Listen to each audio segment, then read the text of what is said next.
ஆண்டவராகிய இயேசு கிறிஸ்துவின் நாமத்தில் காலை வாழ்த்துக்கள். இன்றைய மன்னா, அப்பொழுது பிலாத்து இயேசுவை பிடித்து வாரினால் அடிப்பித்தான். யோவான் 19:1. பாருங்க, இன்றைக்கு முதுகிலே ஏற்பட்ட காயங்கள் தழும்புகளை குறித்து நம்ம பார்க்கலாம். ஒவ்வொரு நாளும் ஒவ்வொரு காயங்களை குறித்து நாம் தியானித்து வருகிறோம் அல்லவா. தலையிலே ஏற்பட்ட காயம், விழாவிலே ஏற்பட்ட காயம், தோளில் சிதைந்த காயம், முகத்தில் ஏற்பட்ட கன்னத்தில் அரைந்ததினால் ஏற்பட்ட காயம், கரங்களில் ஏற்பட்ட காயம், கால்களில் ஏற்பட்ட காயம், இன்றைக்கு முதுகிலே ஏற்பட்ட காயத்தை குறித்து நம்ம பார்க்கலாம். பாருங்கள், பிலாத்து அப்படிலாம் செஞ்சவன், எவ்வளவோ போராடி பார்த்தவன், கடைசியில் என்ன பண்ணுறான்? இயேசுவை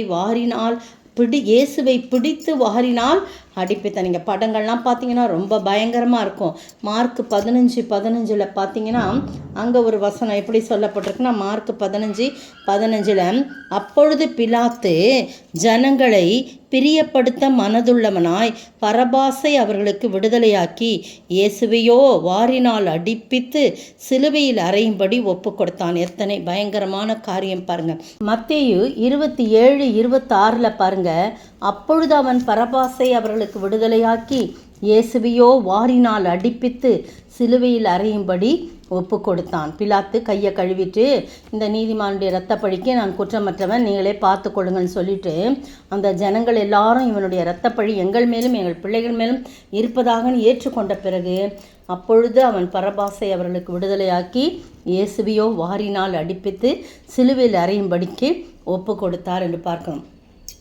நீங்கள் பார்த்தீங்கன்னா அந்த படங்கள்லாம் அப்படியே ஒரு நீளமான பெஞ்சு மாதிரி இருக்கும். அதில் அப்படியே சாய்ச்சிருப்பார் இயேசு. அவரை போட்டு முதுகில் அப்படி போட்டு அடிக்கிறாங்க. சரித்திரம் சொல்லுது, 40க்கு 1 குறைய 39 அடிகள் அவர் அடிக்கப்பட்டார் என்று சொல்லி. பார்த்தீங்கன்னா அந்த வாறு முனையில் ஒரு ஹூக்கு மாதிரி இருக்குமா. ஒவ்வொரு முறையும் அவரை முதுகில் அடிக்கும்போது, ஒவ்வொரு முறையும் அடித்து இழுக்கும்போது அந்த சதை அந்த ஹூக்கு மாதிரி கொக்கி மாதிரி இருக்கிறதுல பிச்சுக்கிட்டு வருமா. அப்போ 39 தழும்புகள் 39 முறை அடிச்சிருக்காங்க. 39 இடத்துல புண்ணாயிருக்கு அந்த முதுகில். எவ்வளோ பயங்கரம்! ஒவ்வொரு முறையும் அடித்து இழுக்கும்போதும் சதை பிச்சுக்கிட்டு வரும். அனஸ்தீசியா கொடுக்கல, ஒன்றும் இல்லை, டைரெக்டாக அவங்க செய்கிறாங்க. மயக்க மருந்து எதுவுமே இல்லை பாருங்க. ஆனால் அவரை டைரெக்டாக அவ்வளோ வலியை உங்களுக்காகவும் எனக்காகவும் அந்த வாரின அடியை அவர் பொறுத்து கொண்டார். உலகத்தில் 39 பெரிய வியாதிகள் இருக்கிறதாம். அந்த 39 பெரிய வியாதிகளையும் அவர் சுமக்கும்படியாய், அதிலிருந்து நாம் விடுதலையாகும்படியாய் அவர் தழும்புகளை ஏற்றுக்கொண்டார். 39 இடத்துல அவர் காயப்பட்டு தழும்புகளை ஏற்றார். யாரெல்லாம் அந்த தழும்புகளை சொந்தமாக்கி கொண்டு எங்களுக்காக இந்த 39 அடிகளையும் வாங்கி கொண்டீரே, அந்த தழும்புகளாலே, காயத்தினாலே ஏற்பட்ட தழும்புகளாலே என்னை குணமாக்கும் என்று சொல்லி சொந்தமாக்கி ஜெபிக்கும்போது அவருடைய தழும்புகளால் நாம் குணமாகிறோம் என்று சொல்லி வேதம் சொல்லுகிறது. அவருடைய தழும்புகளால் நாம் குணமாகிறோம். இதுதான் ரொம்ப பயங்கரமான தழும்பு. 39 இடத்துல சரித்திர ஆசிரியர்கள் சொல்கிறாங்க, அவருடைய முதுகு உழப்பட்ட நிலம் போல இருக்கிறதாம். பார்த்துருக்குறீங்களா? உழப்பட்ட நிலம் கொத்தி கொத்தி கொத்தி எடுப்பான். அப்படியே குழியாக இருக்கும். அது பார்க்கவே பயங்கரமாக இருக்கும். அப்படிப்பட்ட ஒரு நிலையில் என்பிரானாகிய இயேசு கிறிஸ்து தள்ளப்பட்டார். பிரியமானவர்களே, பக்தன் பாடுகிறான், கசையால் அடித்தது என் காம உணர்ச்சியால். எவ்வளோ பயங்கரம் இல்லை? அப்போ காம உணர்ச்சி இன்றைக்கு எங்கு பார்த்தாலும் வயது வரம்பே இல்லை. அந்த காம உணர்ச்சிக்கு ஆளாகி பாலிய பலாத்காரம், சிறு குழந்தைன்னு பார்க்குறது இல்லை. அதெல்லாம் பார்த்திங்கன்னா ஆபாச படங்கள் எல்லாம் பார்க்குறவங்க ராத்திரி நேரத்தில் உட்காந்து அந்த ஆபாச படங்கள்லாம் பார்க்குறது, காலையில் அதை செயல்முறைப்படுத்துவது, அதுதான் அந்த காம உணர்ச்சி. காம உணர்ச்சியால், கசையால் அடித்தது என் காம உணர்ச்சியால்னு சொல்லி பக்தர் பாடுகிறார். எனவே பிரியமானவர்களை, நீங்களும் நானும் ஆண்டவருடைய சமூகத்தில் நம்மை தாழ்த்தி ஒப்பு கொடுக்கணும். நம்மை அறியாமல் கூட, எண்ணத்தில் கூட நம்ம என்ன செய்யக்கூடாது? இந்த காம உணர்வு வரவே கூடாது. ஆண்டவருடைய சமூகத்தில் யார் யார் இதை கேட்டு கொண்டிருக்கிறார்களோ அவர்களோடு அப்படிப்பட்ட நிலையில் உள்ளவர்களுக்கு இந்த காரியம். எனவே பிரியமானவர்களே, அப்படிப்பட்ட நிலை இல்லாதவர்கள் வியாதி குணமாகும்படியாக, இந்த தழும்புகளால் நாம் குணமாகும்படியாக நாம் ஆண்டவரிடத்தில் ஜெபிப்போம். வியாதிக்காக, நம்முடைய வியாதிக்காக அவர் சிலுவைக்கு போவதற்கு முன்பதாக, சிலுவைக்கு ஒப்பு கொடுப்பதற்கு முன்பதாக கசையால் அடிக்கப்பட்டார், வாரினால் அடிக்கப்பட்டார். அப்போஸ்தலர் நடபடிகளின் புத்தகத்தில் பார்த்தீங்கன்னா, அங்கே கூட அப்போஸ்தலனாகிய பவுல் இவ்விதமாய் பாடுபட வேண்டும் என்பது தேவனுடைய சித்தம்.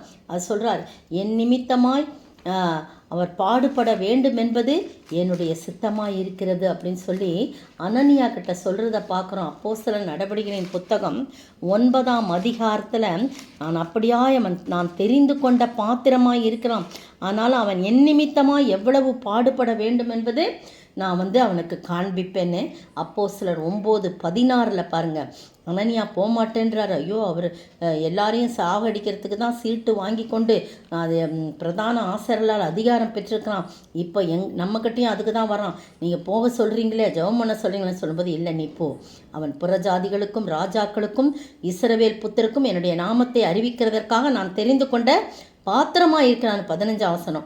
16ஆம் வசனத்தில் 9, 15, 16 அவன் என்னுடைய நாமத்து நிமித்தம் எவ்வளவாய் பாடுபட வேண்டும் என்பதை நான் அவனுக்கு காண்பிப்பேன் என்றார். 2 கொரிந்தியர் 11ஆம் அதிகாரம் பார்த்தீங்கன்னா, அதில் 23ஆம் வசனத்துலேருந்து நீங்கள் பாருங்கள். 24ஆம் வசனத்தில் 23ஆம் வசனத்தின் பின்பகுதிலாம் எத்தனை காரியம் எழுதப்பட்டிருக்கு, அவர் எவ்வளவு பாடுபட்டான்னு சொல்லி நிறைய காரியம் எழுதப்பட்டிருக்கு. அதில் 24ஆம் வசனம் பாருங்கள். யூதர்களால் ஒன்றுக்குரிய குறைய 40 அடியாக 5 தரம் அடிக்கப்பட்டார். அப்போ 1 குறைய 40 அடின்னு சொல்லும்போது 39, அது மாதிரி 5 தடவை அடிக்கப்பட்டான். இயேசுவே 39 தடவை தான் அடிக்கப்பட்டார். ஆனால் இவனோ 39 × 5 195 முறை வாரினால் அடிக்கப்பட்டாராம். நிமித்தமாக அவர் பாடுபட, ஏன்னா எவ்வளவு கஷ்டப்படுத்தலாம் ஜனங்களை இல்லையா. அதனால் ஆண்டவர் சில வேளையிலே அப்படிப்பட்ட உபத்திரவத்தின் குகையிலே நம்மை தெரிந்து கொள்வார். 3 தரம் மிலாறுகளால் அடிக்கப்பட்டேன். மிலாறுனா விளக்கமாறு இல்லையா, விளக்கமாத்து கட்டையாலேயே 3 தரம் அவர் அடிக்கப்பட்டாராம். ஆனால் இவர் அடிக்கப்பட்டார், காயப்பட்டார் என்றாலும் அந்த காயங்களால் என்ன பண்ண முடியாது, சுகமாக முடியாது.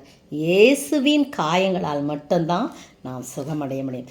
அந்த தழும்புகளால் மட்டும்தான் நாம் சுகமடைய முடியும். எனவே அந்த தழும்புகளை ஏற்றுக்கொண்டு ஆண்டவருடைய சமூகத்தில் பெரிய பெரிய பாவங்கள் செய்யாதபடி, சிறிய பாவமோ பெரிய பாவமோ பாவத்திற்கு உடன்படாதபடி இருக்க ஆண்டவர் தாமே கிருபை செய்வாராக. ஆமீன். அங்கமெல்லாம் புண்ணாக அடிகள் பட்டாரே நோக, அங்கமெல்லாம் புண்ணாக அடிகள் பட்டாரே நோக, பங்கமில்லாத சீலன் பாவிகள் அனுகூலன், கொல்கதா போகிறாரே குருசெடுத்து, கொல்கதா போகிறரே நம் நேசமீட்ப. ஸ்தோத்தரிக்கிற ஆண்டவரே, துதிக்கிற ராஜா, உம்முடைய அங்கமெல்லாம் புண்ணானது. எங்களுடைய பலவிதமான பாவங்கத்தின் நிமித்தமாய் உம்முடைய அங்கமெல்லாம் புண்ணானது. அடியில் பட்டீரே, காயப்பட்டீரே, நொறுக்கப்பட்டீரே. அப்பா தகப்பனே, இன்னுமாய் நாங்கள் அப்படி எங்கள் பாவத்தின் நிமித்தமாய் நாங்கள் அப்படி செய்யாதபடி பரிசுத்தமாய் வாழவும், அந்த தழும்புகளினாலே எங்களுடைய நோய்களெல்லாம் குணமாகவும் நீர் உதவி செய்ய வேண்டும் என்று கர்த்தரும் மீட்பெரும் ராஜாவாகிய இயேசு கிறிஸ்துவின் விலையேற பெற்ற நாமத்தில் ஜெபிக்கிறேன் பிதாவே, ஆமேன். நேற்றைய பதில் 6ஆம் மணி நேரம் முதல் 9ஆம் மணி நேரம் வரைக்கும் பூமி எங்கும் அந்தகாரம் உண்டாயிற்று. மத்தேயு 27 வசனம் 45. இன்றைய கேள்வி, யார் பிலாத்துவினிடம் போய் இயேசுவின் சரீரத்தை கேட்டான்? யார் பிலாத்துவினிடத்தில் போய் இயேசுவின் சரீரத்தை கல்லறையில் வைக்கும்படி கேட்டான்?